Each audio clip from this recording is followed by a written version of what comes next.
on live right now. Okay. One of these days, I'll be notified. YouTube's really bad for you can set yourself up for notifications for a channel on YouTube and it won't notify you about it. Oh, that's helpful. That's okay. I don't even care. It's Whatever. YouTube's algorithm. Well, usually using big words. That was last year's. Huh? What the hell's going on here? That's not us. No, that was like a previous one. That's a stupid thing. All right.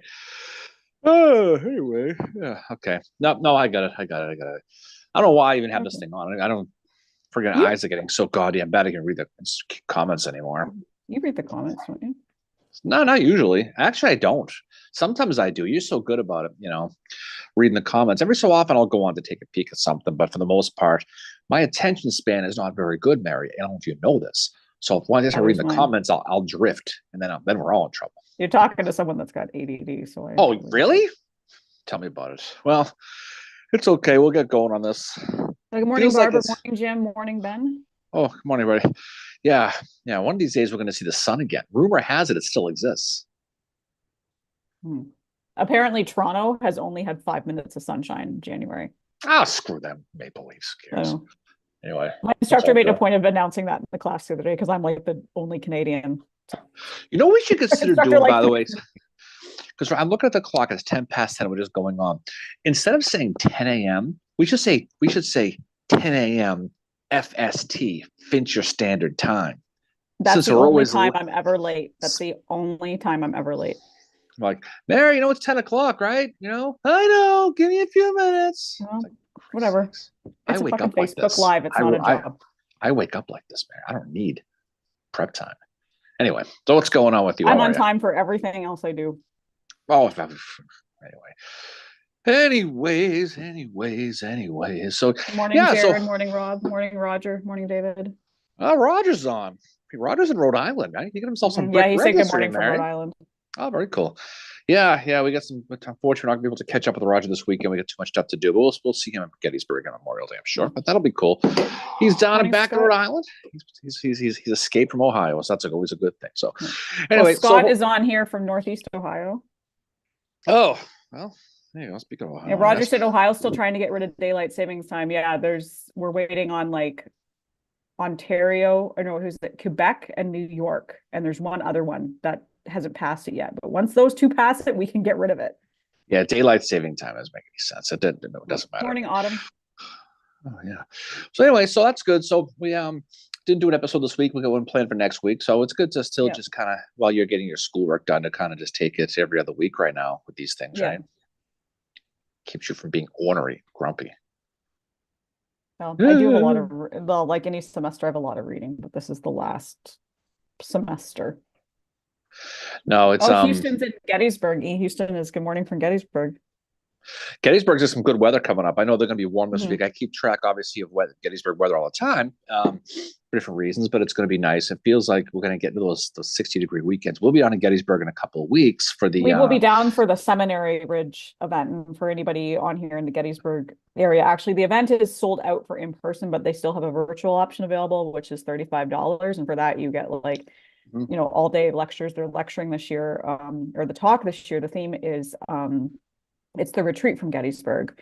So that'll be really cool. And our friends, it's Cody Ish, Pete Mealy from the Seminary Ridge Museum, Eric Lindblade, and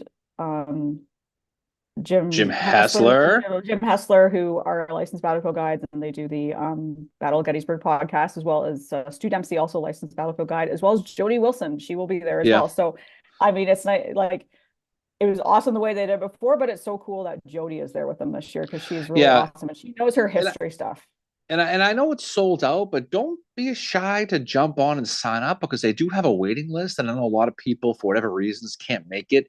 And people can bag out, I think, until the 16th of February. Yeah. So you might want to jump on and throw if you think you might want to be able to come down, throw a reservation in there because they'll refund you if you don't get it, but you might be able Yeah. to sneak in there, and it's going to be over at the seminary, and the cast of characters that Meredith read is going to be. And these are good friends of ours, and they're great people, and they deserve the crowd. So if you can't get there, do it virtually. If you are going to be there, I'm sure we'll be doing some kind of some sort of shenanigans at some point that weekend. And Maybe we'll we'll do see. something on the Friday night or whatever. We'll get And we'll together. we'll see if we can get together with Jim and the gang. Maybe go to the mine or something with them, and we'll figure something out. But if you can't get down there, definitely sign up for it virtually because I think it's going to be a good.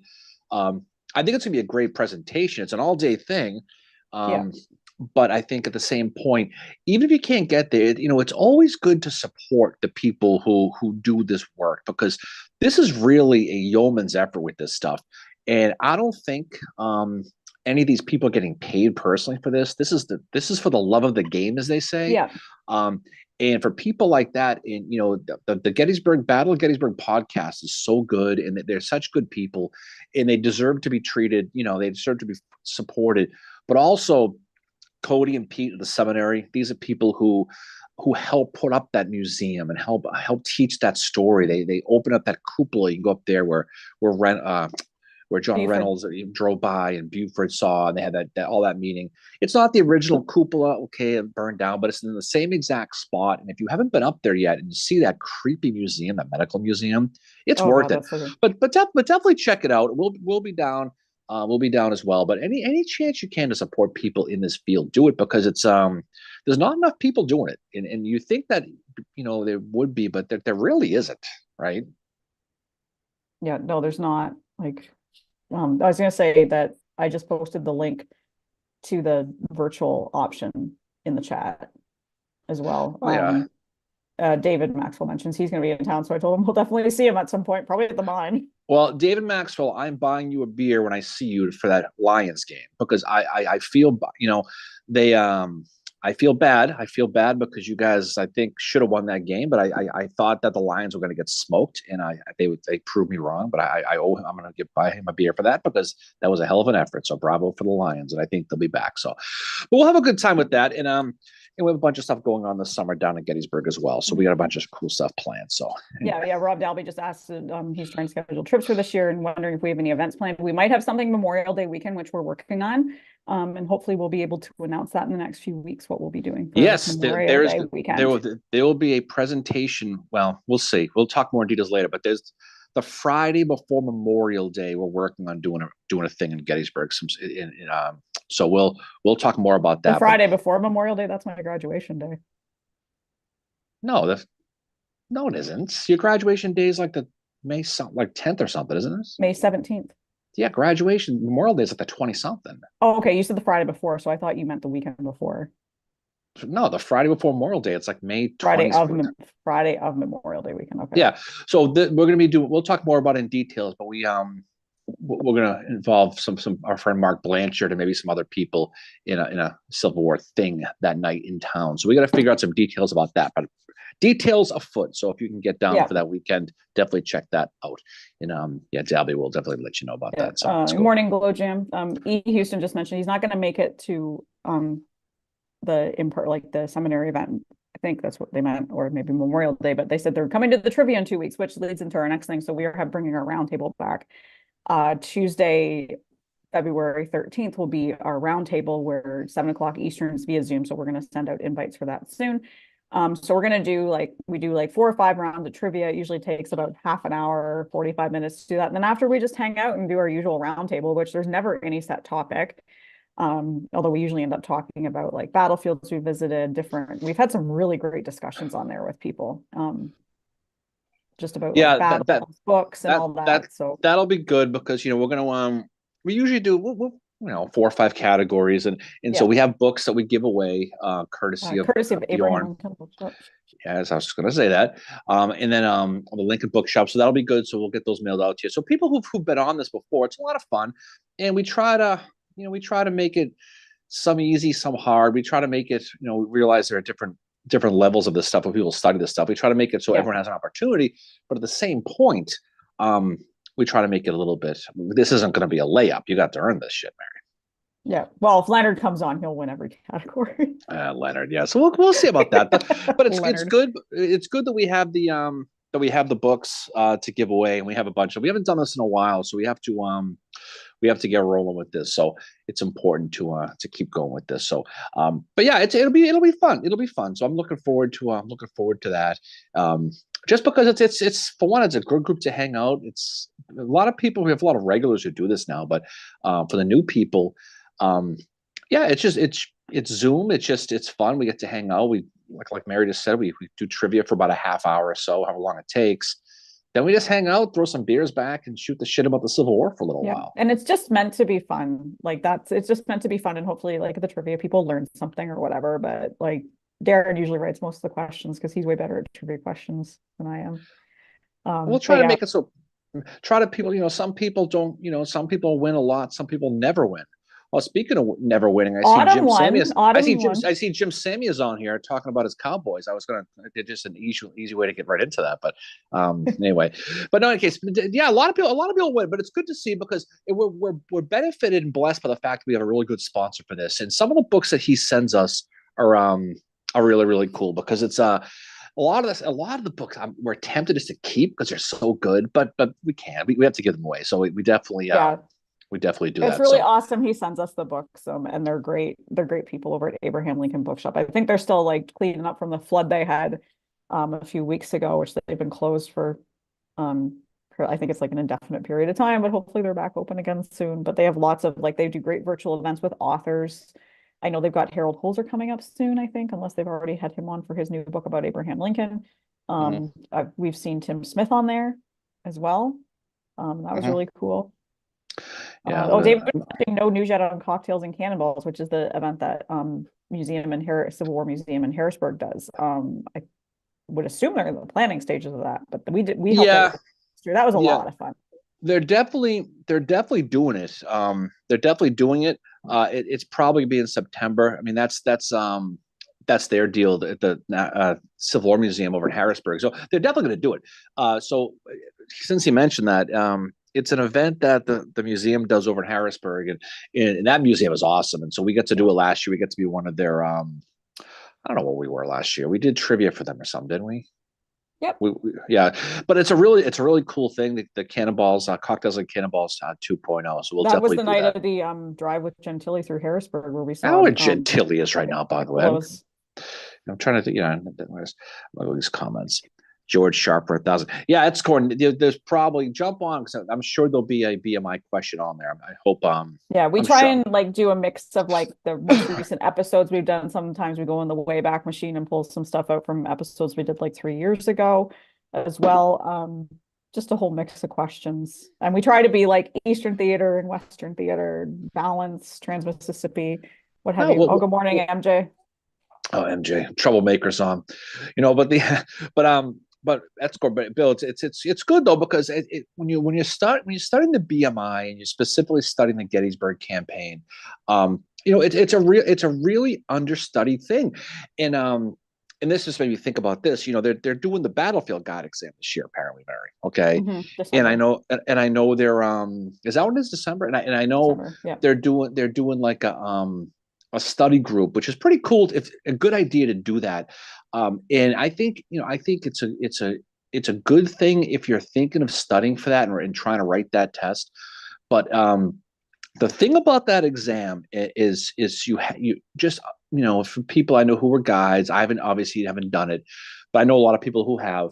Is you have to be able to you have to understand that the campaign runs from June 3rd on. It doesn't start on July 1st. And I think a lot of people fall in the trap of studying from Just Knox, and yeah. if you in the reality, if you're going in with this exam, they know there's going to be a lot of people coming for this one. They haven't done it in a few years, and they're going to make this one. You better know you're outside of Gettysburg. You better know Yeah. what I'm trying to say is because some of the people we've talked to and who've done this, you really have to know the whole campaign before the campaign and after the campaign. You have to know, for example, that William C. Oates, you know, from the 15th Alabama, that he went on to be a general in the Spanish-American War, and he camped at Camp Meade in Pennsylvania, right? You have to know Wheeler fought there. Yeah. I mean, he wasn't at Gettysburg, but you have to know the overall thing. But you also have to know the monuments. You have to know the guns, and you have to know the lead up to it. I mean, what's fascinating about Gettysburg is the Hooker aspect to Gettysburg. People always associate, obviously, Meade, as they should. But you have, it's so funny. We talked about this a million times. Hooker was complaining. He wanted the troops from Harper's Ferry, and that led to his ouster. But you got to remember, Joseph Hooker got 15,000 troops from the middle departments and the Department of Washington in Gettysburg. And you're talking about some of the legitimate divisions, Sam Wiley Crawford's division. They came from the Department of Washington. Julius Stahel, his cavalry, he came across, which brought his two brigade commanders as Elon Farnsworth and George Custer. They were brought on. People like that. And so when you're talking about the fact that Hooker has this mentality where he was asking for troops for Gettysburg and Lincoln said no, and then he quit. He got 15,000 guys, men who stripped the Department of Washington of all their defenses as well as a middle department from Maryland. Now you're going to put John Dix in charge of the Department of Washington, who's going to threaten Richmond and try to hold the nose of the Confederacy from not attacking Washington. But these are things you're going to have to know, is how that worked out, how the dynamics work with the troops. So I mean, I think that's an important part about it. And the BMI is something you probably should know about too. Yeah. Oh, yeah. And Bill just mentioned that they are doing a BMI program April 27th, 28th in the shadow of Rutgers University. I just asked him if that is a public event that people can attend. Right. The other thing I want to say about Bill too is that he, and I think he does this with two other people, they have the Rally Around the Colors podcast. So check that out as well. That is true. That we listen to them. That's definitely a good podcast too. Yeah. But I mean, Rutgers University. Oof, my God. My college days, Rutgers was never a huge fan. That's where I think that's where Michael Scharr went to university, where he did his I think. No, I think like the guy's ghost was basically living with us last semester. Oh yeah. No, but it's pretty cool though. No, but he does a lot of cool stuff. So definitely check them out. And he's part of that BMI reenactor group, which we are going to be a part of at Cedar Creek, I believe. Yes. We just got to get our asses on a tent. We got to figure that out. I know. Yeah. Well, we should ask Ben. You can salute me every morning. I'm not fucking saluting you. I'm not dressing up as Edmonds. I'm going to be a civilian. Good morning, sir. I'm going to wear my colonel. I'm going to wear my colonel outfit. Next thing you know, you're going to be asking me to call you governor. I'm going to wear my colonel uniform just what MJ has to salute me. Oh, so Frank. I was like, I've taken one for the team with her last couple. I wore my corporal outfit just because of her. This year, she's gonna her ass about that. Oh, she's gonna salute me this year. I have to salute her and I have to salute you because I portray Edmonds and she's a private, so I have to salute like everybody. Oh yeah. So Frank is on here and he always has an anniversary, which is awesome. I said 160th of the start of the Meridian Campaign and the 217th birthday of Joseph E. Johnston. Very cool. That's very cool. Frank is like, he always comes on here and announces the anniversary, which is awesome. That's cool. We did an episode about the Meridian Campaign, right? A long time ago we did. Yeah, that was a while ago. No, the Meridian Campaign's a good one. Because it was real. We talked about this before. It was the test run for the March to the Sea in Atlanta. Right. Yeah. And it was and you have obviously Sherman attacking Meridian, but you've also this is where the infamous William Suey Smith got involved and he got his ass slapped around by old Nathan Bedford Forrest. That was so bad. Like that must have been like if you could ask Sherman what one of his big regrets is, it's probably putting that Suey Smith guy in charge of the cavalry, Shaggy, because he looks like Shaggy from Scooby-Doo. Oh yeah, that's pretty funny. But no, but that's the thing is you study these, you see a lot of the test runs, and we've said this a million times. A lot of the battles, the big battles, you can find smaller versions of the battle. Even before speaking of Gettysburg again, Chancellorsville Lee were in the same game plan at Gettysburg, exactly the same.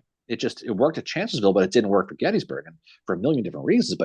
But you can see the patterns, and you can see the trends. And if you study this stuff probably more than you probably should, you can really start to see how one battle reflects another. Right. Yeah. And that's what's cool about it, is you can kind of go into this and try to understand. Speaking of anniversaries, you forgot the most important anniversary of today, Mary, which was 22 years ago. The Pats won their first Super Bowl. And they won their 6th 5 years ago. I'm just saying. It's a good. Jim also mentions that last Thursday was the anniversary of Eddie Lincoln's death. I believe that was the I saw him. I think that was him who posted that. I believe I saw that. But that's you look at Lincoln and you look at his life and the sad life, especially 1862, right? Yeah, that was when Willie died. Eddie died when they were still in Springfield, and then he's not around for it. But Tad Lincoln dies when he's 18. Robert's the only one to make it to adulthood, and I know a lot of people don't like Robert Lincoln. There was a while I didn't, but I kind of do. I don't know. He's an interesting individual, put it to you that way. He so did not want to be his father. And he was Spalding Smales. He was. Oh, I know. He was. I mean, I can't blame him. I mean, but he did a lot of good things. He helped a lot with the Lincoln Memorial and all that, but he is what he was. Apparently it's also the day the music died. MJ, Colonel Weeks will be down with an RKO. Well, I'm afraid Major Cushman will be court-martialed if she does something. So ungodly, MJ. That's also cool. It's interesting that it's also pretty cool. It's also the anniversary of Joseph E. Johnson. I'd love to do an episode about him sometime, because he is like this guy that just... Did we do one? We didn't? No, we've never done an episode about Joseph E. Johnston. He's just like this guy. He's at the beginning of the war and he's at the very end. And he's the guy that I really do think that should have been left in charge of Army of Tennessee. But I mean, politics, what have you, Hood writing letters in the background saying how much he sucks to Jeff Davis didn't help. But I do think, like, and it's so, like, you post about Joseph E. Johnson and there's people that say he was the worst general of the Confederacy, and there's people that put him up there, as one of the best. There's no, like, I think middle ground for Johnston. Well, I think that depends on your mindset, though, because I think if you look at it logically, he was one of the better ones. I mean, this is a dude who, he's a guy, if you study the early part of the war and you realize how much Joseph E. Johnson was how pissed he was of giving up Harper's Ferry at the very beginning, right? Yeah. And he was one of the few guys who was there at day one and there at the very end. And he was the right guy at the right time going against Sherman, and he knew how to fight him. But I think I think it's a case of Jefferson Davis kind of seeing the sand disappear out of the hourglass there, running out of time, that he felt that he did something more aggressive, and the whole Hood thing happened. But I mean, I have a tough time with the people who go at him. He's kind of the Confederate version of William Rosecrans. Think about it. Yeah, he is. Exactly. I was just going to say that. Jerry mentions he does screw the pooch at the Peninsula Campaign. He doesn't do as good there. But was it Johnson? Yeah, that's where he gets shot, right? No, but you know what though? There's a lot of things. You can dissect and analyze any of these guys. You can pick and choose. I mean, the 7 days, for example. There's a reason why they call Armistead the Poplar General. Hiding behind a poplar tree, right? Instead of fighting. But I mean, you can pick and choose every one of these guys.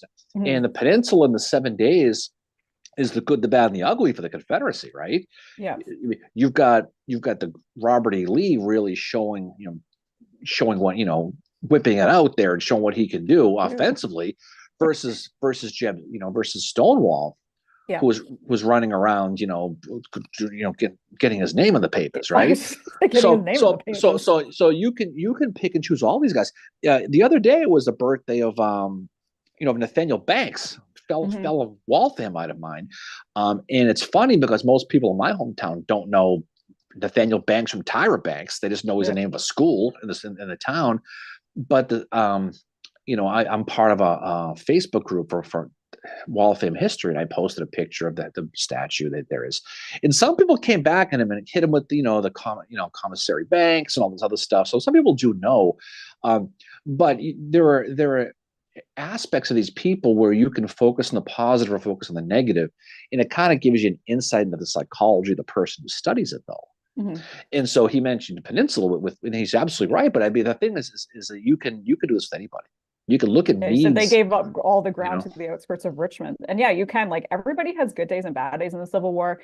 And the thing that about Johnston that always stood out to me was that, you know, just how Sherman was with him at that surrender, that Sherman, I think, really came to respect him a lot as they were going through the Atlanta campaign. I think if you asked any of those Union guys, if you asked Thomas, if you asked McPherson, Sherman, Howard, Blackjack, any of these guys, they knew they were up against a guy that was legitimately good.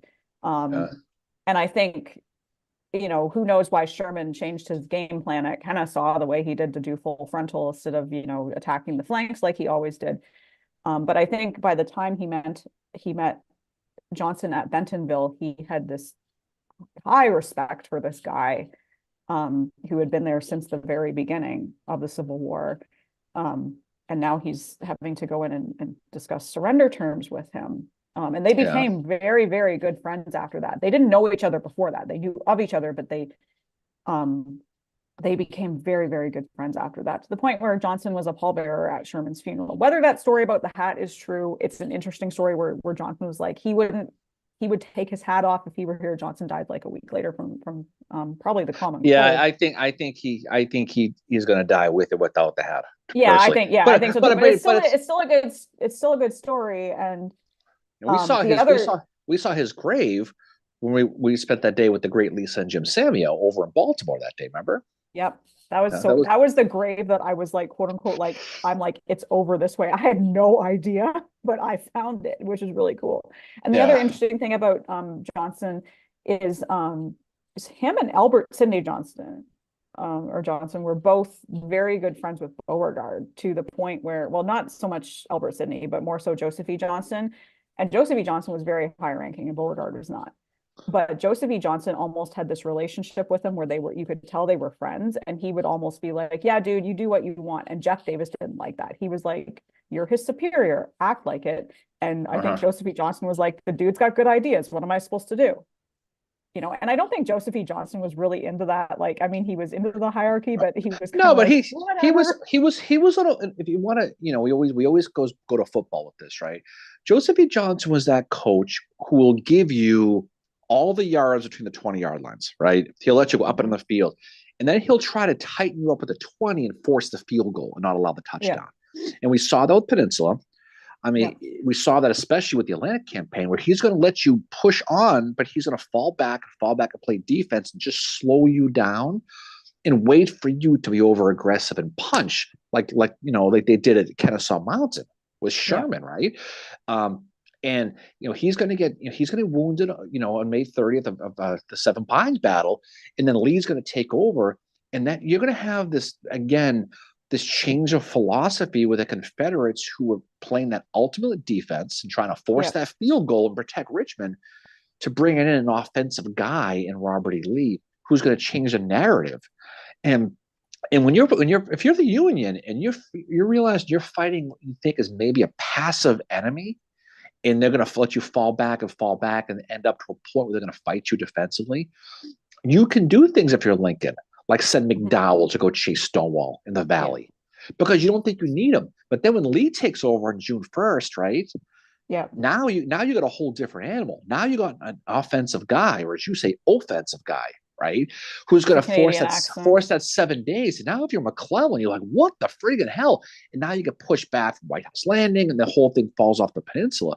But we talked about how the mentality changes, and we saw the same thing in the Maryland campaign with McClellan, right? Mhm. Where this is a guy now where it goes from offensive to defensive and defensive to offensive, and so it's cool to watch the campaigns, how the philosophies change. And we saw it at Gettysburg with Lee, where they were fighting defensively, and then they get to Gettysburg and they go offensively.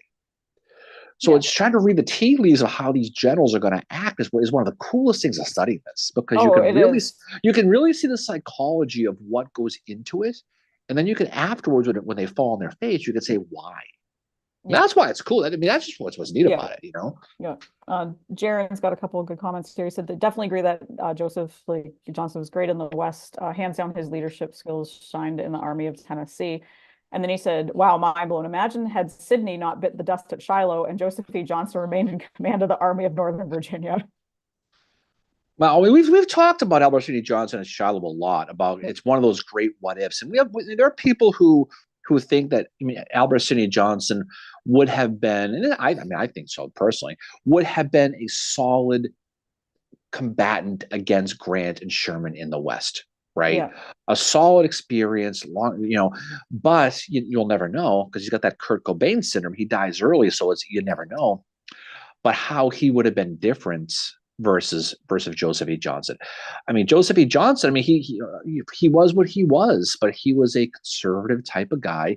But at the same point, he brought out Sherman's worst days. Oh, yep. Right. And so I know I was in Atlanta exactly 5 years ago to the day, Mary, and wear my Sherman t-shirt, being a dick in the bars in Atlanta. And the people who did understand that, basically they hate Sherman, but when you realize that they had a guy who knew how to beat him and they let him go, again, it's one of the what ifs. It is. Yeah, yeah. Well, Jaron just said, he's like, sorry, we discussed these hypotheticals around the campfires at reenactments with many of Bruce. And I just said he's in good company. That's what we do here too. We discuss the hypothetical situation. Well, that's the whole the whole podcast. I mean, in Italy, the whole genesis of the podcast was that, and discussing these hypothetical what if situations, because it really does I think it helps you to understand the decisions they made in real life. Like I think one of the ones that I always go back to, which is one of my favorites, was what if Phil Kearny hadn't died at Chantilly? And that was one where it's like that changes the whole structure of the Army of the Potomac. It's funny because when you talk to certain people, if you read certain things, people don't like the what if thing. Studying the history is complicated enough. But I've always said this, and anybody who really studies this probably would agree with me. To properly do the what if thing, you have to know what really happened. Yeah. And you have to know between the cracks with this, because this country, this United States of America here, on a football thing again, has been 4th and 10 many times, and they've always converted, right? And you look at the Civil War and you realize how things could have been different. And people always say what was a turning point of the Civil War? And the Gettysburg people say Gettysburg, and the people, the Vicksburg people say Vicksburg. And I think it's Antietam, personally. Because I think it is too. Well, because Antietam is one of those battles where you think about it, you're going against a red hot opponent in the Army of Northern Virginia. I mean, they're at the table. They're rolling. They're hitting 21 every single time. And you got McClellan back, who has been relegated to the doghouse again, and he's going against, after Second Manassas, where you got completely astroglided by Pope. I mean, you did, right? And now you're bringing in a guy who that Washington's like, I don't know, Davy, right? And the next thing you know, he's able to get that 51 to 49% victory. And people argue how much Antietam was, but it opened the door to the Emancipation Proclamation. And this, the slavery thing, that's one thing. But the important thing is it allowed the African Americans to serve. And now you get that influx of USCT guys coming in. And that's why Antietam's important. Now, he would have done it eventually anyway, but politically he needed a win. And that's about as close as a win as you're going to get. But coming off of Second Manassas, if somebody would have given you, if Vegas existed back in 1862, okay, and you're sitting there at the Flamingo, and someone says, I'm going to get odds after Second Manassas that the next major battle is going to be the Union pushing the Confederacy back, especially in the North, you'll take those odds all day. And McClellan did that. You can rip on McClellan all you want. But so people talk about how they could have bagged Lee, they had him pinned against the river, blah, blah, blah. But there's a lot of variables that went into that. And we talked a lot when we talked about the Battle of Shepherdston episode. We talked about how aggressive McClellan actually was. He doesn't get credit for. If you look at it, if you read a guy or you listen to a guy like Tom Clemens, who's a historian out of Maryland, who's a very pro McClellan guy. Matt Borders is another one. You can understand specifically how much he doesn't get credit for. But again, I think it's an important turning point. But everyone has their own opinion, and there's no right or wrong, which is what's great about history. Is like this is not science. No. Right? Well, and that's what's great about talking about it. Like, you can sit and have these discussions, the hypothetical ones that, you and I have always had, that we love to have, that we've had on here too, like whether it's what if Phil Kearny hadn't died? What if Albert Sidney Johnson hadn't died? You know, and even going back, like, what if Zollicoffer hadn't died? He's the guy that dies at Mill Springs, and he's a very up and coming Confederate general that was really good. Um, and he gets killed. So there's all these guys early in the war that die that might have made an impact later on. And it's kind of like you look at even, and then you go later down the road to 1864 with Franklin, where you have those 5 or 6 Confederate generals, and one of them, Pat Claiborne, if he had lived, what could he have done for Reconstruction? Like, Yeah, that's the well, thing, is you look at like what happens if these guys, like, what would their post-Civil War career had been like as well. But regarding Turning Point, I think it's definitely Antietam. In the Western theater, I think it's definitely like Vicksburg starting that going. But like the push to get Atlanta is a slow one after that. You think about it, right? no, I mean, yeah, Vicksburg military is important because it's Oh, if you look very. at X's and O's. I mean, but not just Vicksburg; it's the whole campaign. When you look what Ben Grierson did, right? Oh yeah. Doing his ride. It really because what Vicksburg did is it really put that conundrum in Jeff Davis's head now, right?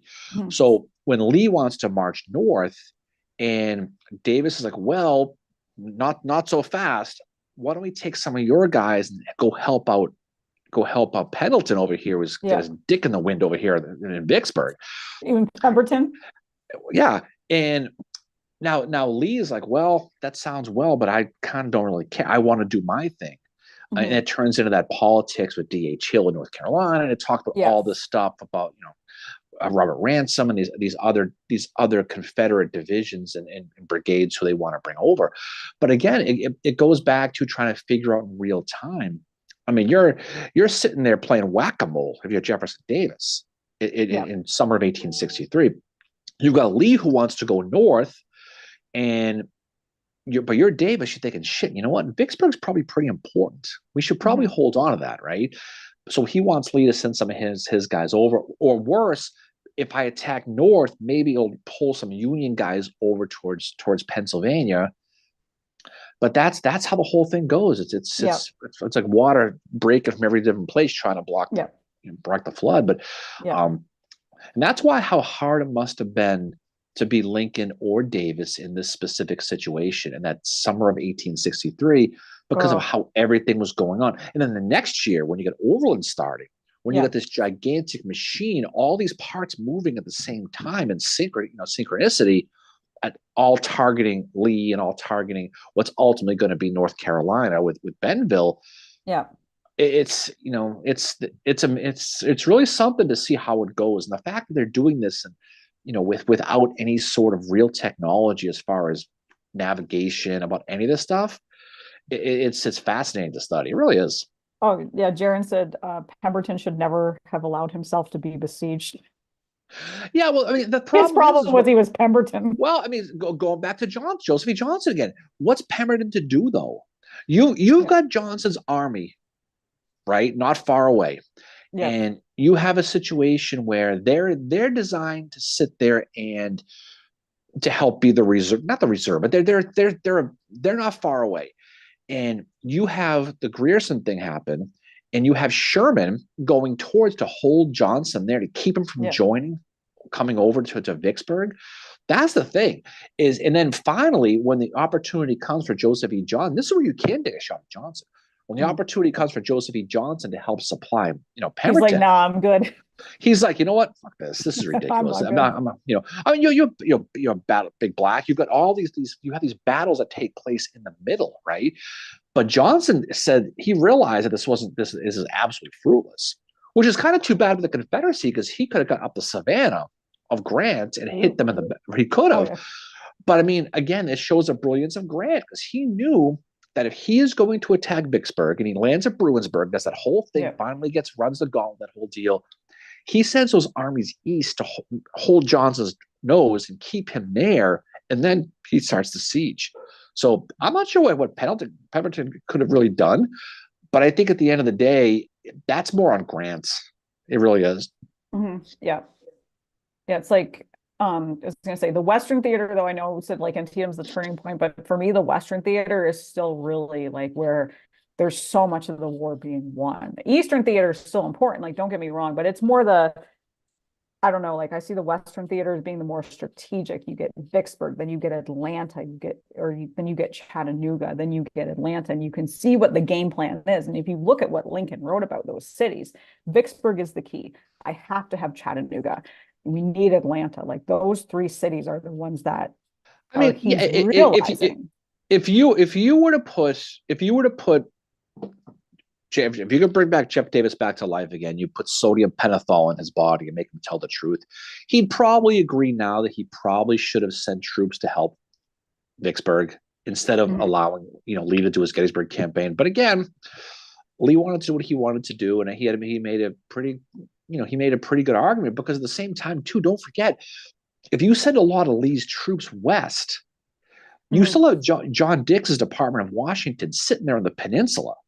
After Hooker successfully pulled away a lot of those troops away from Department of Washington and that middle department, you still had John Dix, who could have easily, if you want, that whole thing. I mean, why Dix did not attack Richmond, and he sat around and dicked around and just he made these little skirmishes here and there just to cause problems, but he never really went all in on Richmond. He had the same point. As much as Lincoln wants to protect Washington, Davis needs to protect Richmond, because in their mind, it's still capture the Queen. That's how it is. Yeah. But people don't talk about why Dix didn't take Richmond, because he had a real there was an opportunity there to do so, and he never really did it. He never really did, and people don't give him enough questions about why, because while he was moving northwest and heading eventually to Pennsylvania, it did expose Richmond. It really, really did.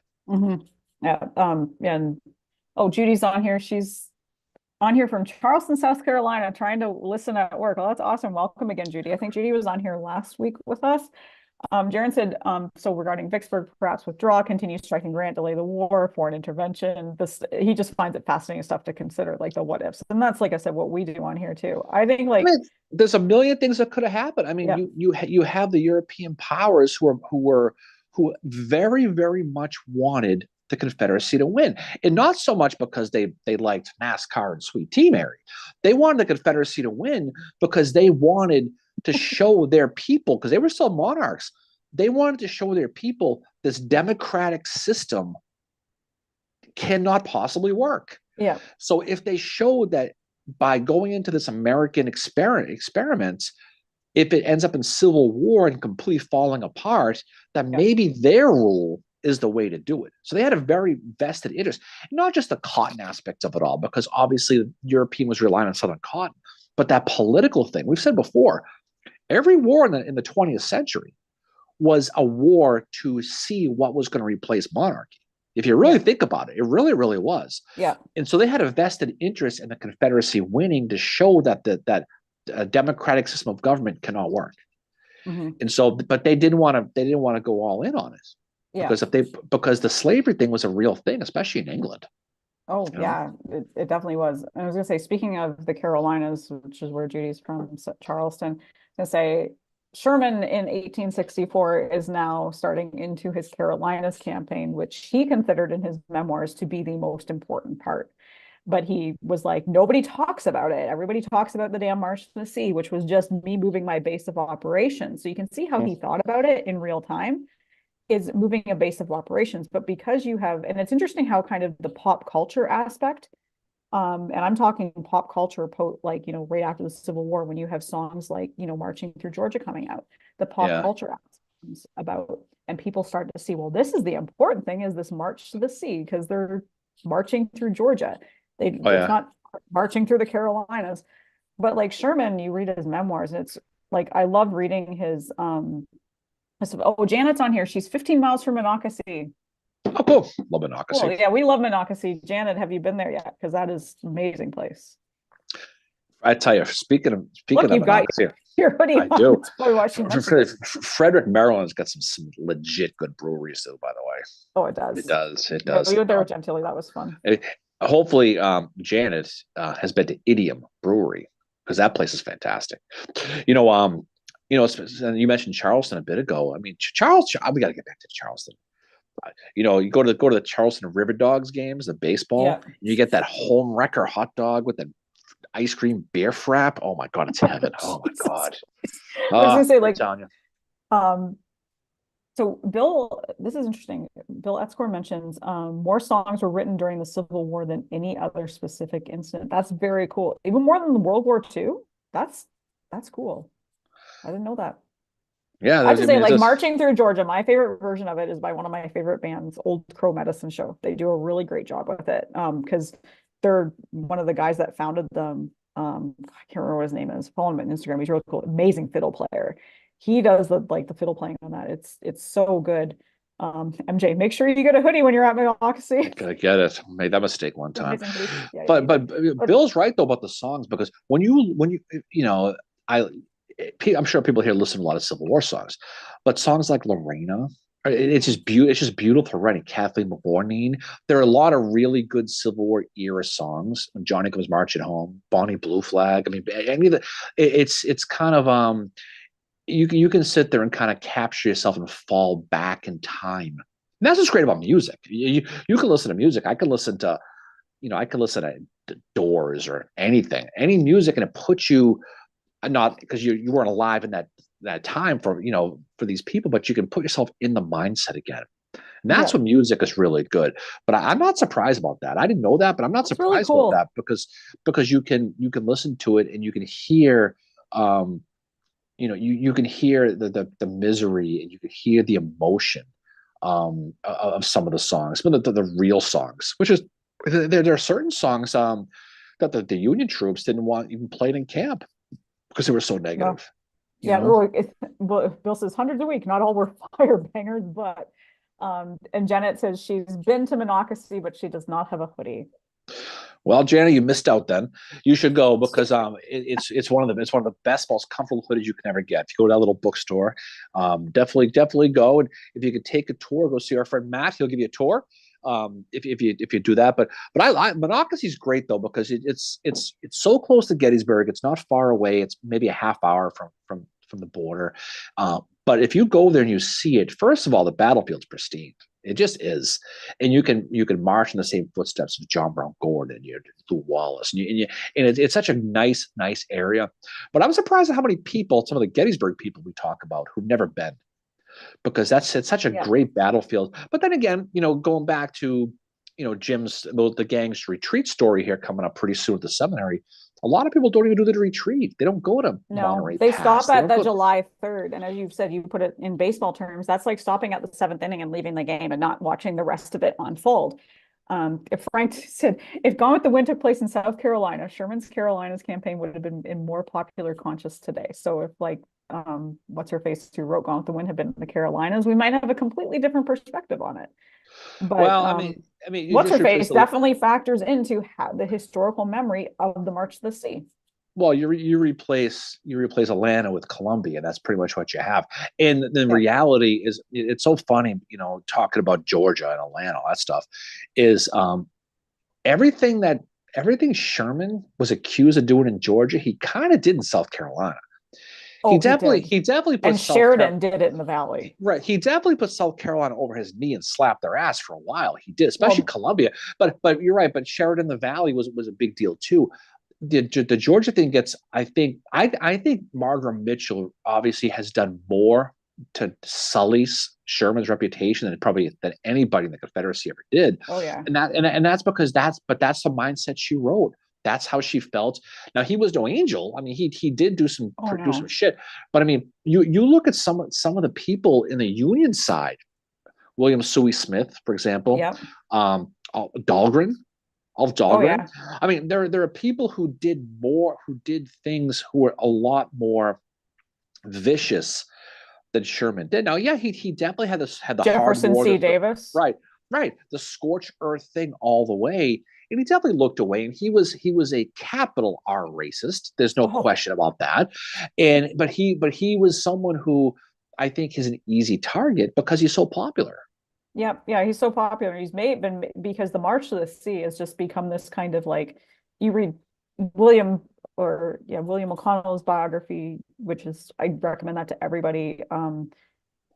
Fierce Patriot is amazing biography. It's up there with the Pat Claiborne biography by Simons. Amazing. And he writes it in three parts. So you have like Sherman, the soldier, Sherman, the general, and then Sherman, the family man, because his life is just, all three of those are so complicated. You couldn't write like a normal biography, but his chapters about the March to Sea are amazing. But then too, the Carolinas as well. You have this, like, Sherman is saying, I knew I couldn't keep my troops in line like I did in Georgia. So the troops apparently didn't see Georgia as, they were like, well, the bummers go off and they get us food and they come back dressed in ladies' clothes and they entertain us for the evening. And now it was turning into, Sherman basically said, it's turning into real warfare. It's getting serious because you're in the place where secession happened. And I think that's why Sherman got a little bit more worried. And I think it was it Howard he put in place? He was the adult in the room at Columbia. Howard? Yeah. Yeah, sure. There's our Howard. Sherman said to Howard, you, my good man, are in charge of this city. And Howard's account of Columbia is, he does say, yes, the US troops, the federal troops, yeah, they did some shit. They burned stuff. But he also says, for as much as we were burning stuff, there was also US troops that were trying to help the families be safe and out of their homes. But he does say, he's like, no, we were not innocent in that. And he left the people of Columbia with cattle as well as guns to defend themselves, because he said we have to be friends with these people because they're losing this war. No, it's interesting that Sherman said to Howard, you are in charge here. You are the adult in the room. But yeah, even Howard turned a blind eye to some of it. He had I don't think they had a choice at some point, because Howard does mention, yep, they got into the liquor and it was bad. They got drunk. Yeah, that's the whole thing with that.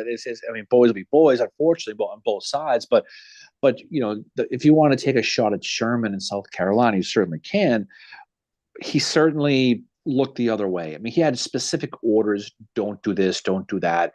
And a lot of it was guys like Wade Hampton. There was a lot of Confederates who had a lot more to do with the burnings than the Union did. But the Unions didn't exactly go out of their way they weren't exactly Tommy Gavin jumping in to save everybody and put the fires out here, Mary. Okay. They sat there and said, let it burn, right? Yeah. And so you can have your fun with him. But I get the Sherman hate. Look, I get it. I totally do. You have to find an enemy. There's nothing wrong with that. But at the same point, is I think because of Margaret Mitchell in the book and the movie, yep, it paints him out to be a lot worse than he was. But again, this is, if you read Mary Chestnut's book, and she talks about Sherman as if he's some, like the movie Cloverfield, some monster you can't see, but everyone's afraid of. You can see that's the reality of them at that time. That's how they saw it. And that's why her diary is so interesting. And it wasn't it Schimmelpfennig? Schimmelpfennig captures Charleston. He was the one who took. I mean, admittedly, there was no troops. I mean, he just walked in. I mean, it was like Columbus discovering America. He just walked in and said, "Here I am." But there wasn't a lot of battle going in to take Charleston. But again, at that point, Charleston's. There's a million reasons they say why Charleston didn't get burned by Sherman, and there's a lot of good reasons, a lot of good hyperbole with that. But I'm glad they didn't, because Charleston is maybe it's a beautiful city. It's one of my favorite cities in America, and it's an absolute. If you're a Civil War person, even if you're not, if you haven't visited Charleston, then shame on you, because Charleston is a fantastic visit. It's just one of the absolute best places to visit in the entire country. Charleston, not even close. Mm-hmm. It's a beautiful city. I love to go to Fort Moultrie. It's really cool. No, but there's a lot of cool places you can go. When you go to a place like Charleston, and there's a ton of history, and but the thing about Charleston is it's the place. There's a lot of restaurants, a lot of bars. The fact that it's got a whole bunch of rooftop bars you can go to. The fact that the ordinance in the city, we've said this before, is that the tallest building in the place has to be a church, so there can be no skyscrapers. So it's really an anachronism, a throwback, of the places you can really go. And people talk about the history of, you talk about obviously places like like Fort Sumter, Fort Moultrie, but there's a place you can visit called Philadelphia Alley. And if anybody who's like Janet's down there, so she not Janet, Judy, right? Judy. Philadelphia Alley was it's an you could still go there today, and it's an alley that it's the only place in Charleston you can go that when you're in the alley you can't see a church. Wow. And the reason why that's important is because that's where all the crime took place. The hookers, that's where the duels took place, because their idea at the time was if you couldn't see a church, God couldn't see you. You were the freaking hell you wanted here.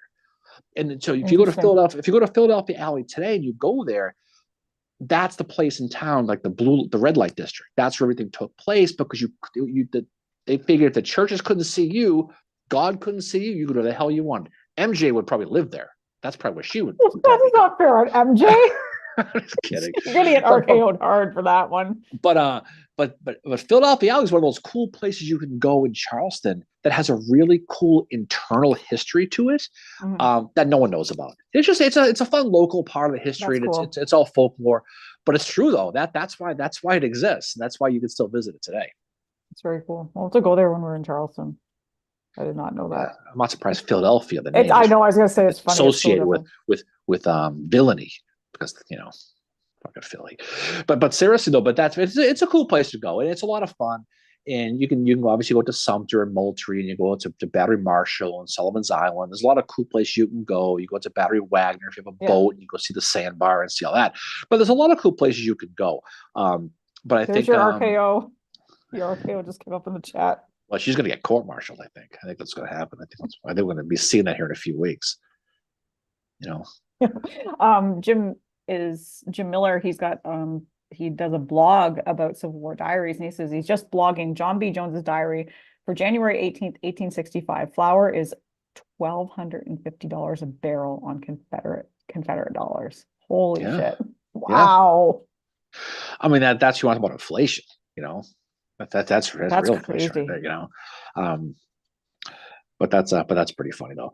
But MJ's gonna get an RKO. I'm gonna sit there. I'm gonna make her clean the latrines as part of her court martial. I think. He's gonna that's when she sees you. So bad. it'll be bad for her, but pretty funny. But seriously, but that's what's great about when you visit some of these places like Atlanta or Columbia or Charleston, is learning the internal history to it. That's some of the stuff that doesn't make the prime stuff. Like the fact that Charleston wasn't burned because, or where was it, Savannah or Charleston wasn't burned because like Sherman had a girlfriend there, which is not shocking. I think he had a girlfriend in every city he was in. He was like man whore. Well, I mean that's one of the rumors. The other one is that was that there were there's a lot of Masonic history in Charleston, and that Sherman didn't want to burn it because it was basically a Mason built city, which is true in that regard. But I think but no one really knows. I mean, it didn't make sense for Sherman to waste his resources either burning Charleston. It would be pure revenge at that point.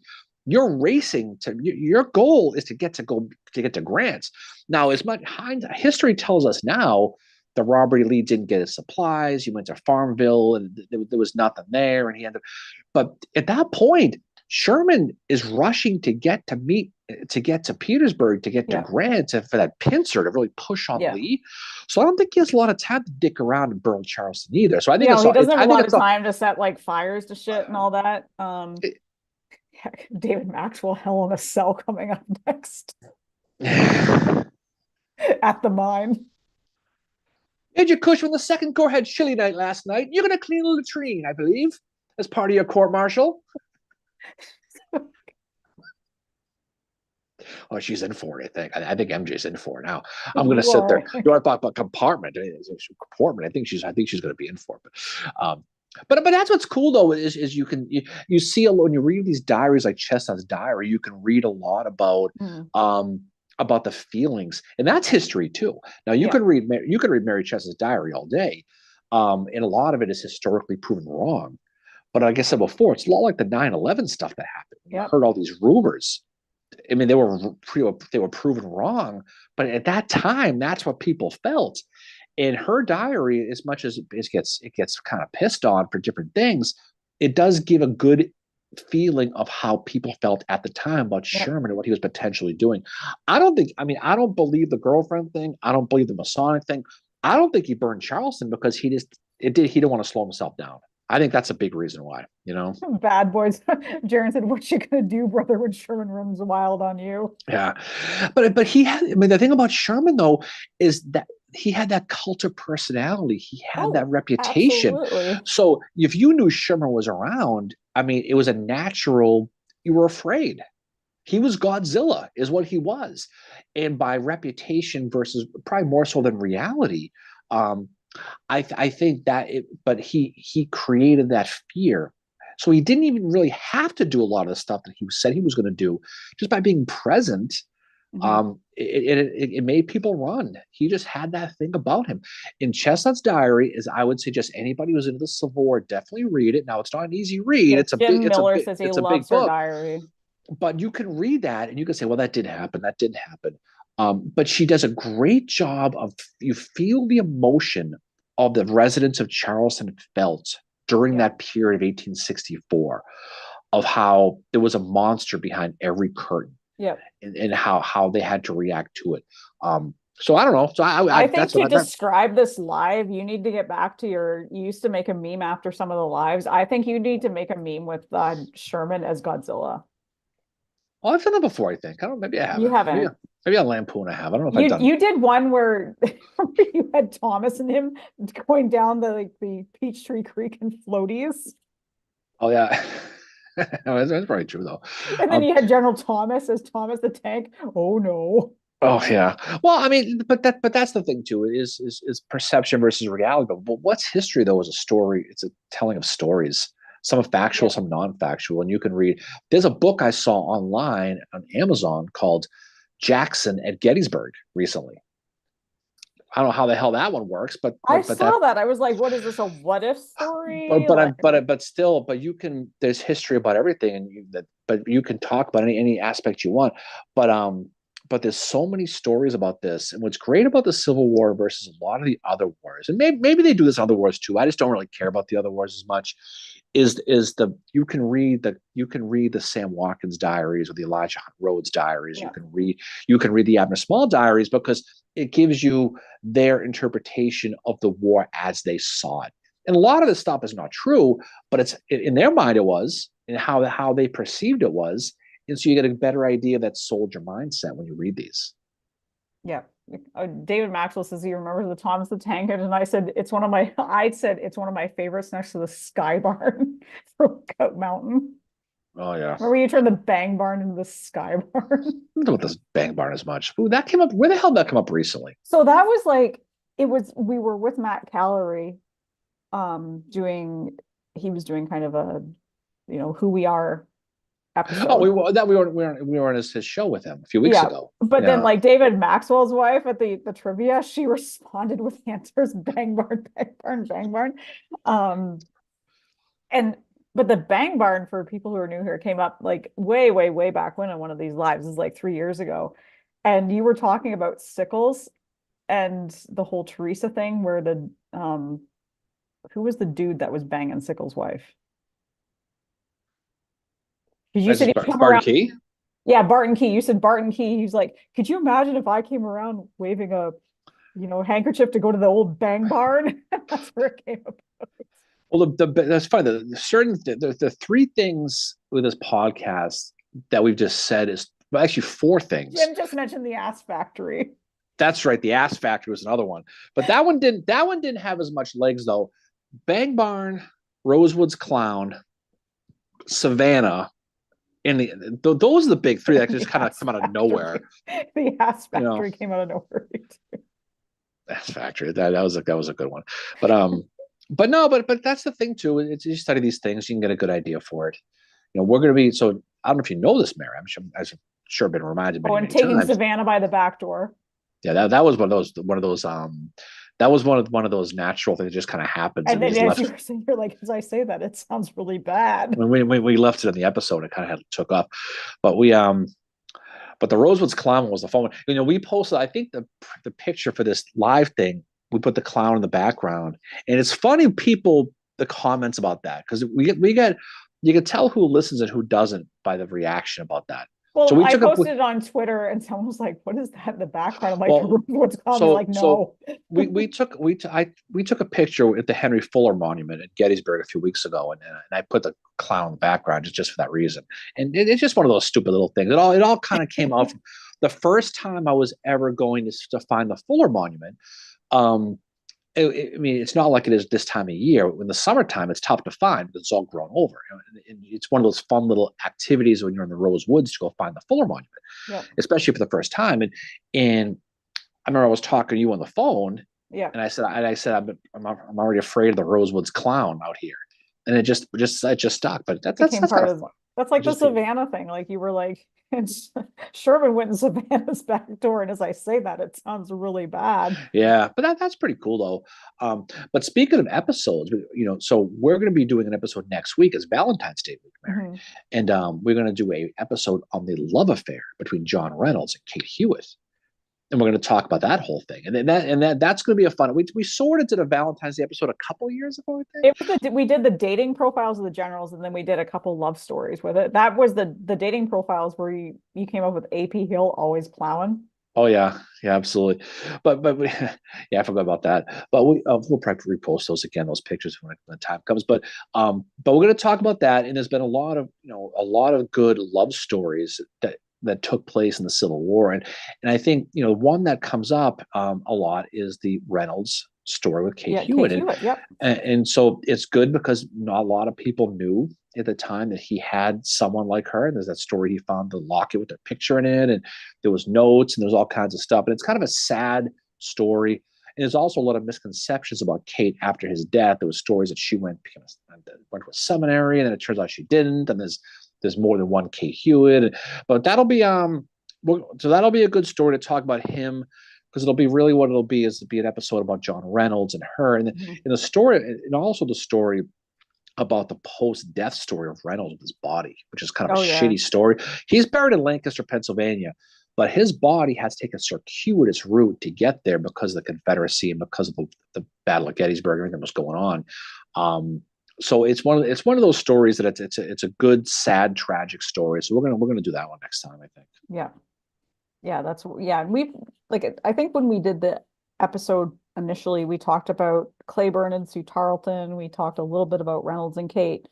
The other one I think we talked about was McPherson and his fiance, who unfortunately, I mean, McPherson and Claiborne have very similar stories. They both asked for leave to go marry their fiancés, and because of that, they got rejected, and then they were not able to marry their fiancés, obviously, and they both got killed. Yeah, it's a sad story, and this whole thing was talk about human stories, um, and understanding that for all the stuff that was written in diaries, there's so that's what's fascinating about this is for every story you read, there's hundreds that never get told. Mhm. And when you find ones, everybody knows the big boys about the relationships. The Sullivan Ballou story is a big one. I've got a framed picture at my office, the Sullivan Ballou letter. Yeah, And it's Jim pretty Miller cool. just mentioned Sullivan Ballou. And then that's an important one, obviously. But the Reynolds story is a good one too, because he had the opportunity to take the big man share, the Army of the Yep. Potomac, and he turned it down. And you wonder what would happen if he took that job. He probably would have survived the battle. Realistically, maybe he'd still be alive today. No, but I mean, he would not have been up front. He would not have been Yeah. recklessly exposed himself Mm. over there at the Herbst Woods. He Yeah. wouldn't have been. Um, who hell knows what would happen with But that? who would have been in charge of the First Corps if Reynolds had taken over the AOP? Oh, that who knows? I mean, that's not it's a million people. Because it might have been Doubleday. Probably would have been John Newton because he ultimately got Yeah. the job. Ooh.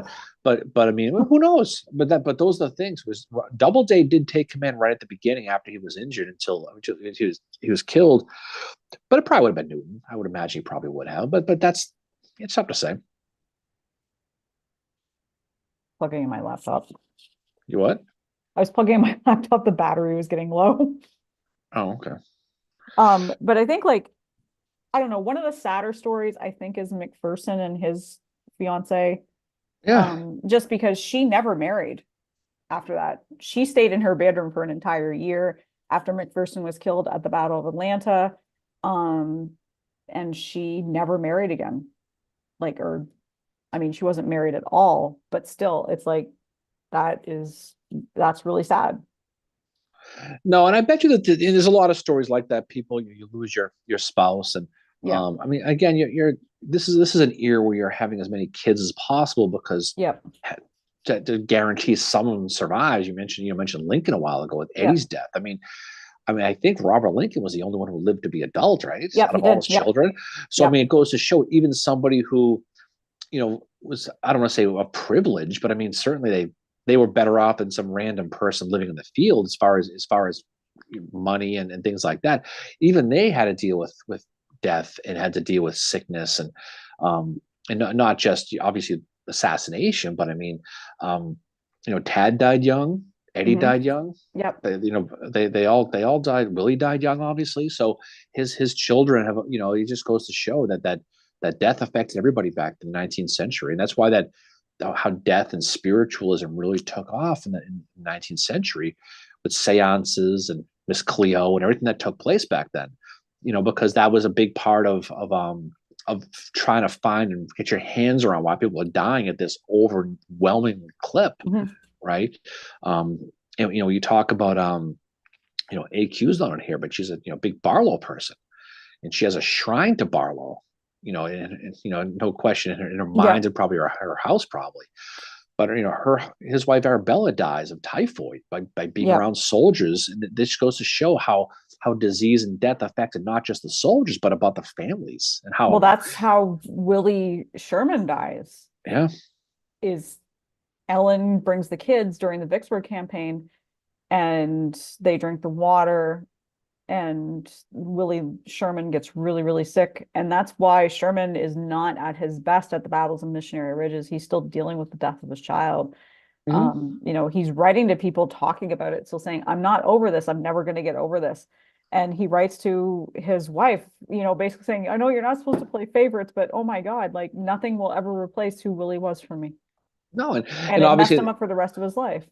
it's obviously much reported that the deaths of all Longstreet's kids, right, for Gettysburg. Yep. These are the things when you're looking at why a Sherman had a shitty day, at Chattanooga, and why you're looking at some of these guys had bad days. I mean, these are still people. And not a lot of people, I mean, especially on the social media world, they bash your boy Howard, they bash Yep. Sherman, they bash all these people just because they're like, robots. They're supposed to wind up and they're supposed to attack and They're they supposed to fail. be But amazing every single time and not let right. what's happening to them affect them. It's like, um, Yeah, Jim but that's mentions Stanton had a child that died during the war, and then Frank mentions the death of John Pegram, who married Hetty Carey only weeks before he died, and then Jeff Davis's son falling off the Confederate White House balcony as well. I mean, they had to deal with this. You're in charge of managing this horrific war, and then your family's falling by the wayside too. Yes. It's a very underappreciated. I don't say understudied because people know it, but it's an underappreciated aspect of this. Just imagine you're doing your own job every single day, and you've got to worry about your children or your spouse or whatever just living. I Yep. mean, it's a hard work. The 19th century world, people talk about, well, I'd love to go back in time and go to the Battle of Gettysburg. I'd love to go back to the Battle of Spotsylvania. It's like, No, really? you. Would you? It's like no, you wouldn't. I mean, for one, I mean, maybe you go back and imagine see Robert E. Lee, or you want to go see Yep. Joseph Hooker, who the hell knows? But I mean, but living in that era, I mean, you step on a nail and you No. die. That's the reality of it. And when you go to these the one that sticks in my mind is there was a soldier who died in the Second Massachusetts, and he died in the at Gettysburg on the attack of Lower Culp's Hill. Part Hmm. of it, it's murder, but it's an order, the Mudge Yep. attack, right? And he was buried not far from where I used to live. And I remember going to visit his grave. I'd always put a flag on his grave on July 2nd, right? and so he was wounded. He was shot in the leg, and he died in a hospital a couple of weeks later. But they brought his body back to Cape Cod over here, and if you look at his grave, buried with him is his small child who died right around the same time he did, and then his wife died about a month later, and they all die within about such a sad story. And so I went to the Sandwich Historical Society, the town that it's in. I researched the story, and what happened was he dies in battle. The child dies of some disease almost right afterwards. And the wife commits suicide because she lost her husband and her child within about a week's period. They're all buried together. And they're just names on a gravestone that no one visited except me. And that's why when you put yourself back in those, not to be a downer here, but when you put yourself back in that era, this is the reality they lived in. Yeah. Every single day. It's like, and that's like, it's so tragic. Like Jim mentions, can you imagine the smell around Gettysburg after the battle? Well, there used to be a tour you could take. It was called the after battle tours, right on Steinway. If you know the area, there's a ghost tour place that has a wooden coffin right across from the Bantam Coffee place. Yep. And they do a tour out of there. I don't know if they still do it or not, but the whole tour was based on the post-war. And they talked about the daughter George Rose's daughter from the Rose Farm. She went insane after the battle because a big rainstorm came and brought up all the bodies. And so she woke up one day and looked in her backyard and saw skeletons in her yard, and she lost her mind. And the stories like that, and they talk about the smell where you were burning horse flesh afterwards, and you had rotting bodies, and you had everything, the smell of latrines and everything. But Gettysburg, you had to put that peppermint stuff under your nose for a while. And it took a generation for that town to recover. And there's some parts of that town still never recovered, to be honest. You drive around there. But MJ Mason's good book about it is The Aftermath, is The Strange and Blighted Land by Gregory Coco. There's a whole bunch of good books about there's another one about the book's back in Gettysburg. I forget the name of it, but there's a story. It's all about the aftermath, the post op, and that's a big part about it. Is the war? I mean, the Battle of Gettysburg was not just a 3-day battle where they took off. The town took literally a generation to recover from that. You had stories. There's stories of small children dying in the field, finding shells. Yep. There's a story, I forget the kid's name, but he finds a unexploded ordnance shell somewhere in the battlefield, brings it home, and while him and his grandfather are trying to take it apart, it goes off and kills the child, cuts him in half. He's buried at Evergreen. And there's a lot of stories like that. So it goes on and on. The Battle of Gettysburg keeps going on and on and on, as far as a lot of people goes. But it's all those human individual stories, Sharon, still more appetizing than Pickett's Buffet. I never got to eat at Pickett's Buffet.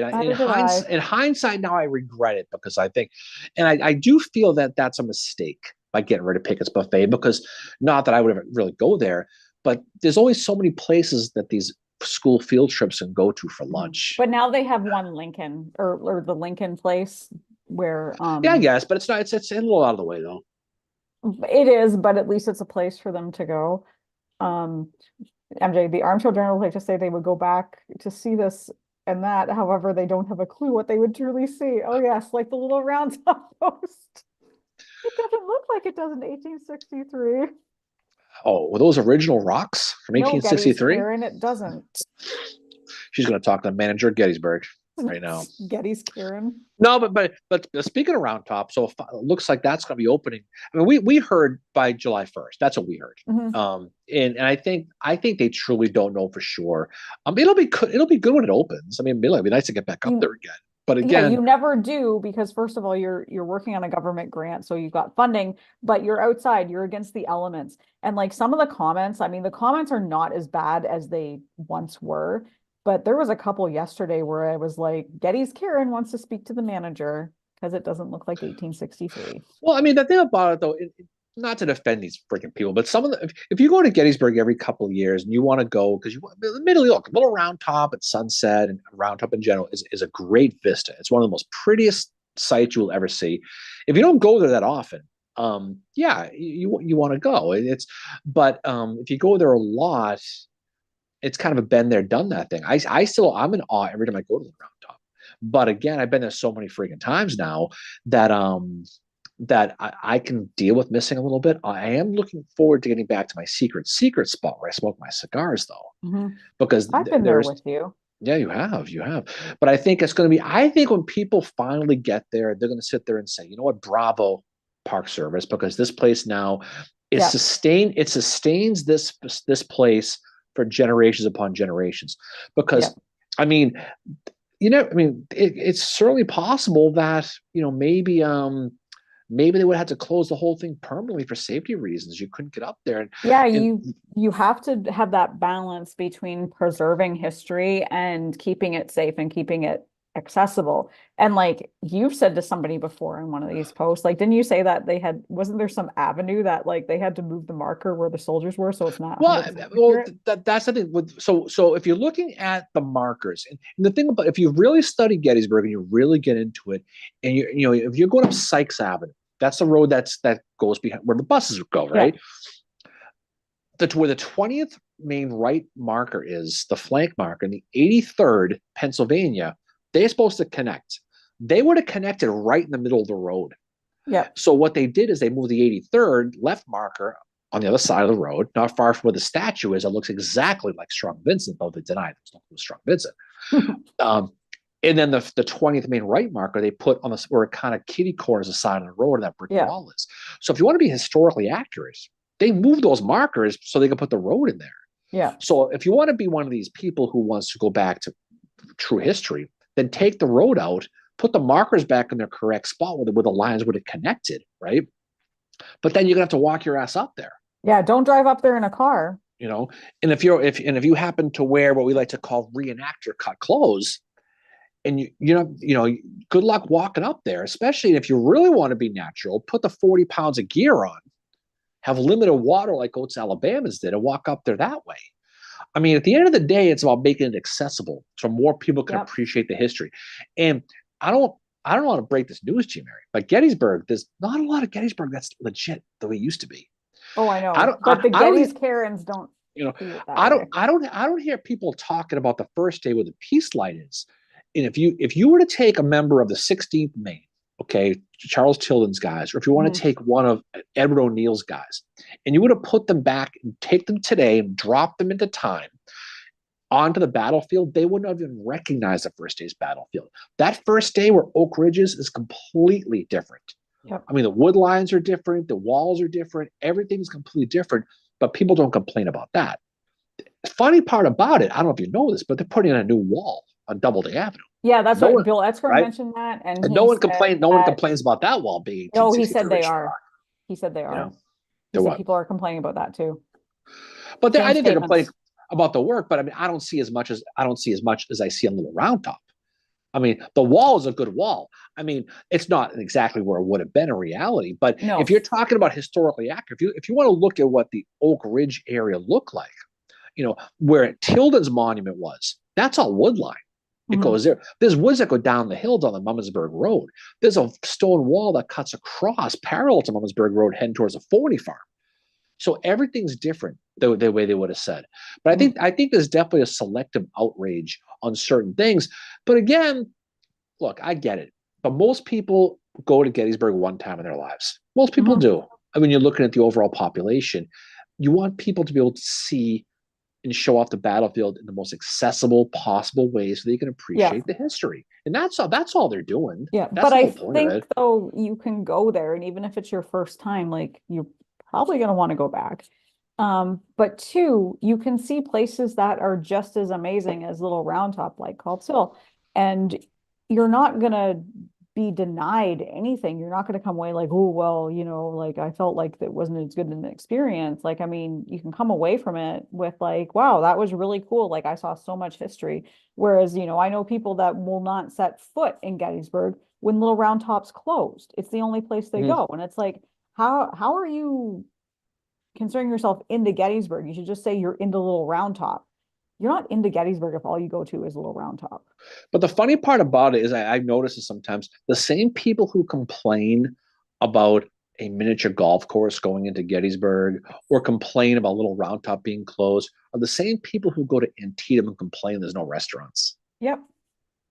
I mean, be careful what you wish for. I mean, you go to certain places, Andersonville, Cedar Creek, Antietam, where it is, Fisher's Hill, which are almost exactly the same, but there's nothing to do around there. I mean, you're going to go and see it, but that's it. If that's what you're into, cool.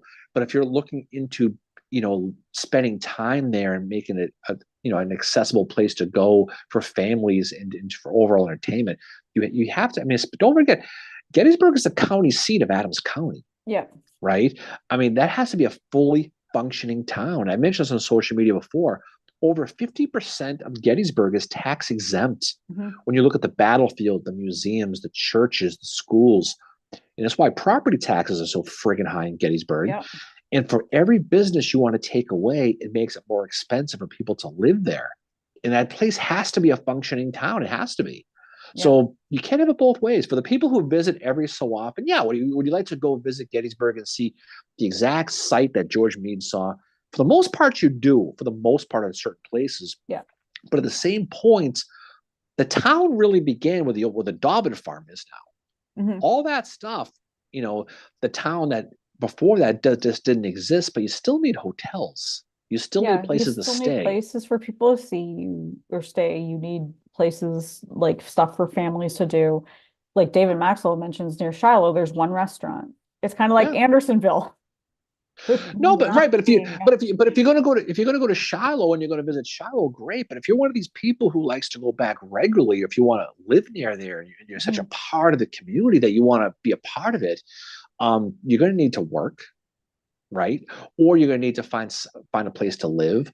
Or if you do live there, you're going to need places to go to eat and shop and things like that.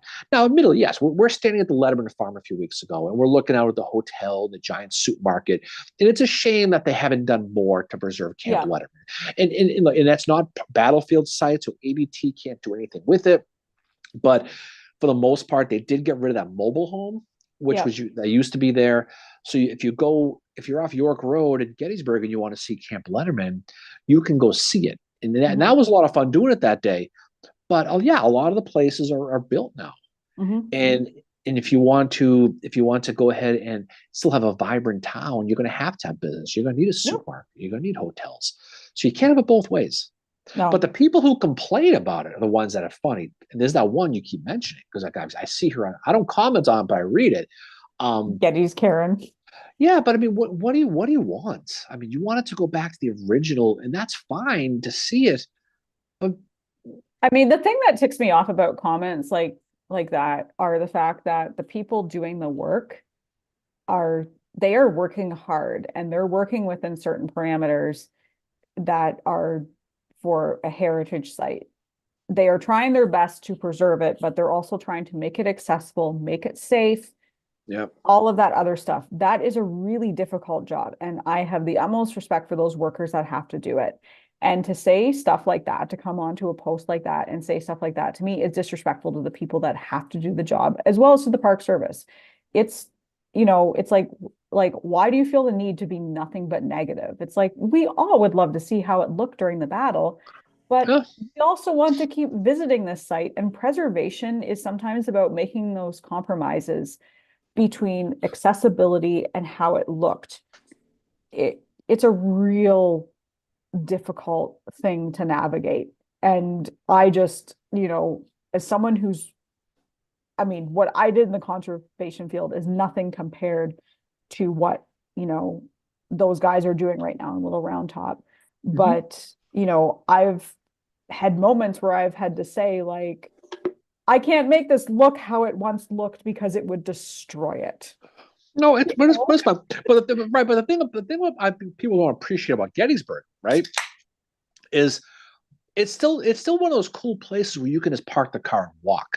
Yeah. No, we mentioned Letterman a few minutes ago, right? Well, that's what Bill Hammond said. Thanks to you two. So mainly thanks to you. You took us out there. So Bill said thanks to you. Like he knows. Oh, okay.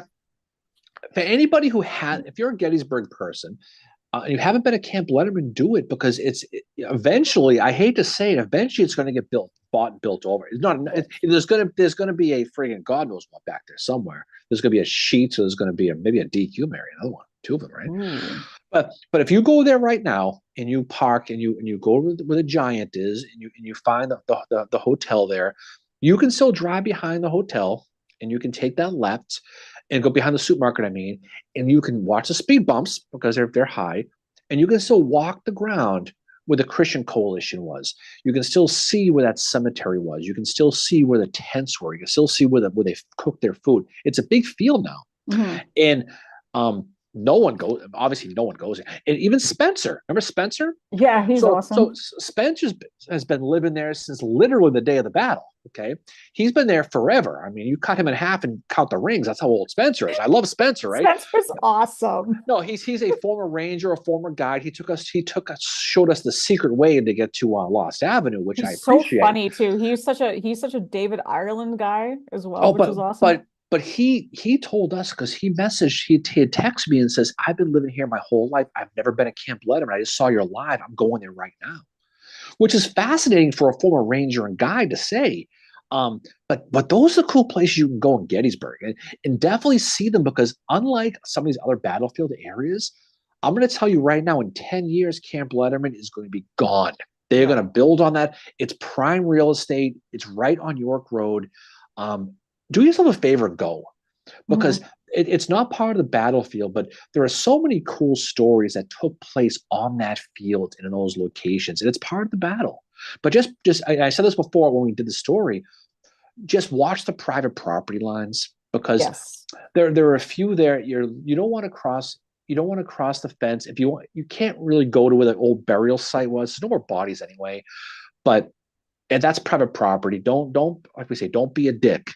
Stay in the public property and check the place out. There are people you can reach out to if you want to go on a private property. But when you go to visit these battlefields, be cognizant of that, because I wouldn't want somebody crossing through my yard. Right? No, neither would I. Not without permission. Frank says, I think we need to bring VR headsets when you're at the park to see how the sites looked 160 years ago. I think some places are starting to do that. American Battlefield Trust has an app where you can literally, I have it on my phone, where you can take a picture or go on you hit the app and you hit where you are, and it'll show you what it looked like back then. Yeah. You can do that. At least I did. It was about 5 years ago. I'm sure it's on my phone. I haven't used it. It's probably really improved since that time, because technology's come a long way. Bill Etzker mentions he's worked on sensitive historical construction projects, and he has firsthand knowledge of the problems the general public have, and most of the time they're misinformed, and that's 100% the case. Yeah.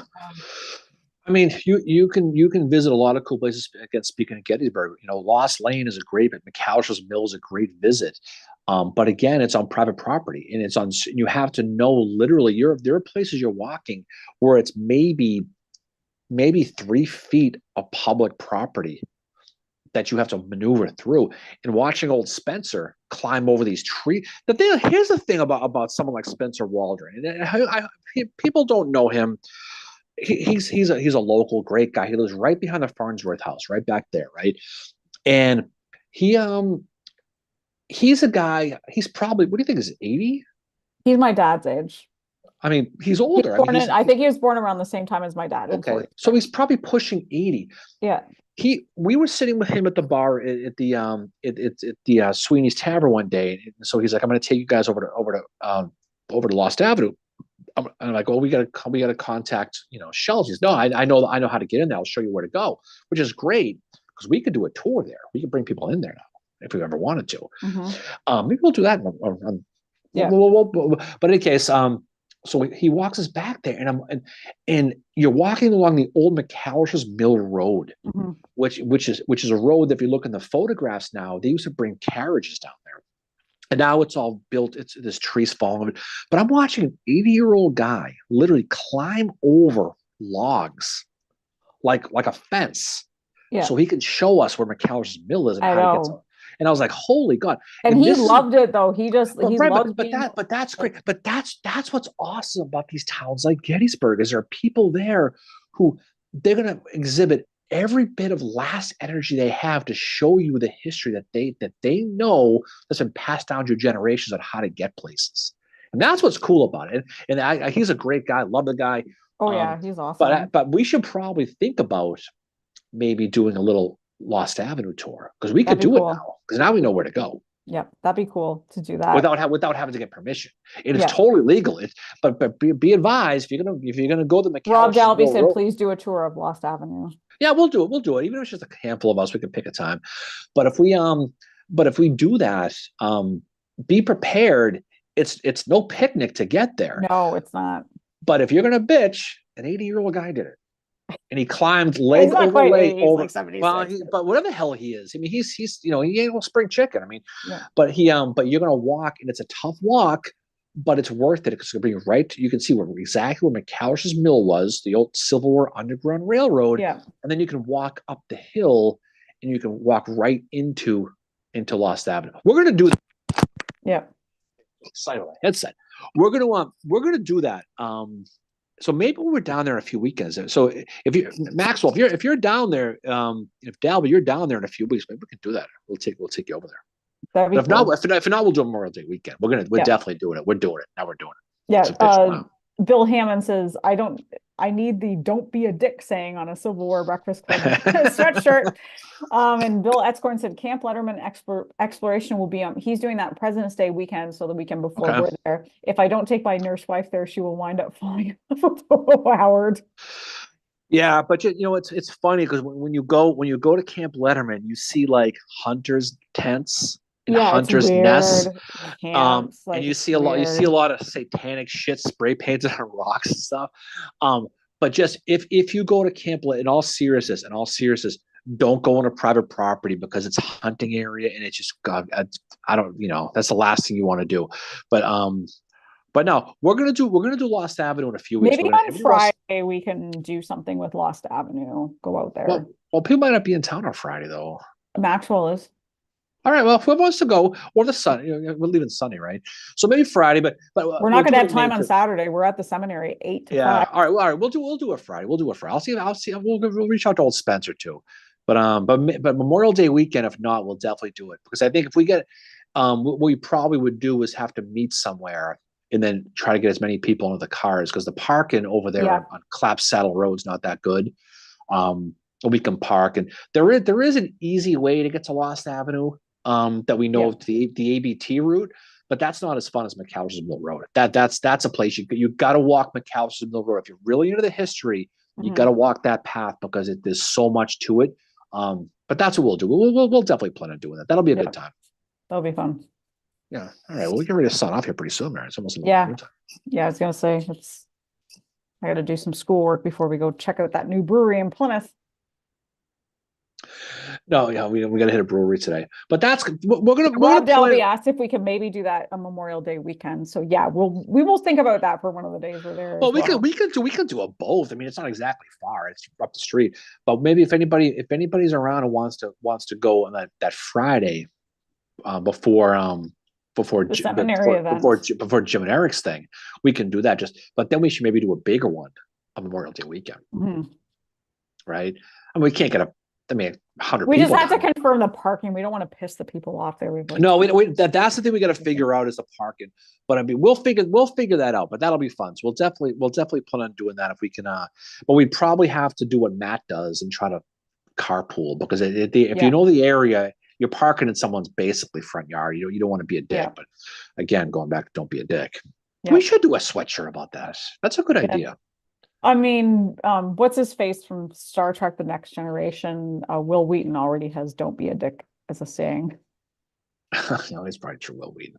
But no, we'll figure some stuff out. This is what's cool about this. We talk about these things all out on Planet, but we'll definitely. So yeah, definitely. If you want, Maxwell, if you want to go down to Lost, we'll take you there on February. On Friday, yeah. We'll definitely take you over there. Cool. But we'll do a thing Memorial Day. We'll plan that too. All right. So let's get ready to jump off. So what's coming up for us? We're going to do the Reynolds Kate Hewitt thing. We're doing our Valentine's Day episode is going to be Reynolds Kate Hewitt. That will drop next Friday. So we will be back on here doing a live, probably probably Saturday morning again. So at this time, maybe Sunday, but probably Saturday. And then we will be having on Tuesday, February 13th, we will be doing a roundtable. So if anybody wants to attend, I'll put the email in the comments. I'm just going to put this roundtable 7 p.m.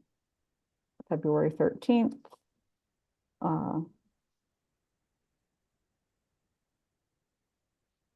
Civil War Breakfast Club.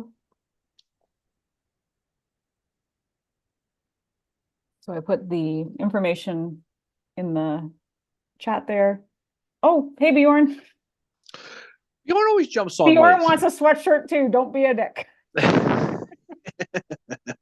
No, we should totally do that. We Yeah, got we to should do try that. and Pretty design fun. one. When's Bjorn coming to Gettysburg, by the way? When you coming out? When are you coming out to God's country, Bjorn? Mary and I are coming to visit you next summer. We're going to come to Chicago next summer. We'll come pop by. But you owe us a trip to Gettysburg, so we'll do that. So, and I got your email, by the way, Bjorn, about those prints. So I responded to that. So that's pretty cool. So I don't know if Bjorn, if you know this, but we're doing our trivia again here in a few weeks, and we're going to be giving away books from your Lincoln Bookshop. So we appreciate that as always. So, all right, I guess we can ready to jump off, so we can catch up on some stuff. So, but trivia will be fun. So hopefully people will enjoy that. Yep. And Lisa said she's going to be there for Memorial Day weekend too. Oh, Bill Etzkorn, battlefield preservation matters. Don't be a dick. So we really Bjorn should mentions he goes to the Lincoln Forum every few years. Well, I mean, we're probably going to be in Gettysburg next November when the Lincoln Forum is, so we'll probably be there. Yeah, couple more months in Massachusetts for us. Old Howard making the statement of "Don't be a dick." It is pretty funny, awesome. But it's pretty cool. Bjorn said, "I'll send the prints this week." Bjorn, you are the man. You are the man. All right, so off we go. So we have a great weekend, everybody. Hopefully the sun is actually out. Hopefully the sun still exists. We don't even know if it even exists anymore. It's kind of out right now. But if it exists in your town, I appreciate it that you can do that. So otherwise, we'll talk soon. So we're going to be doing an episode this week on Reynolds and Hewitt. That'll be cool. Valentine's Day, Love is in the Air episode. And then we'll talk more about going forward. But if you haven't signed up, at least virtually, for the seminary tour, the museum, definitely do it. Sign up to be in person still. It is sold out, but I know they have a waiting list, and I know life goes on, people might back out here and there. So definitely check that out. We'd love to see you if you're in town that week. We'll definitely plan on getting together and doing some kind of some sort of Foursquare adventure. And we'll definitely do a Lost Avenue thing. I'll reach out to Spencer and see if we can get him out again. I'm sure he'll come out again. Yeah. And I just posted in the chat, the link again to, it's just virtual option at this point, but for, thank you. Terry said, thanks for sharing. Cool. Just posted the link to, it's just the virtual option, but yeah, I think you can sign up for a wait list if you want to be in person, but the virtual option for the seminary event is $35. It's going to a great cause.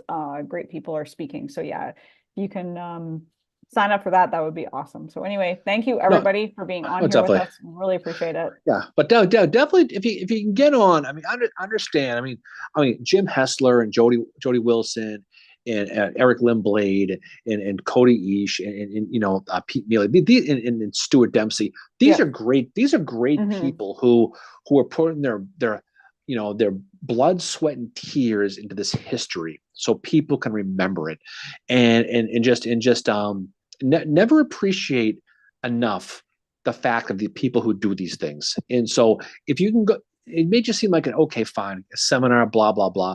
But it's important to learn this stuff. And if you're in the Civil War, it really, really is. But these people are so good and they're so deserving of the attention that they're doing. They're doing this on their own time. So definitely take advantage of it. If you can go on, if you be there face to face, great.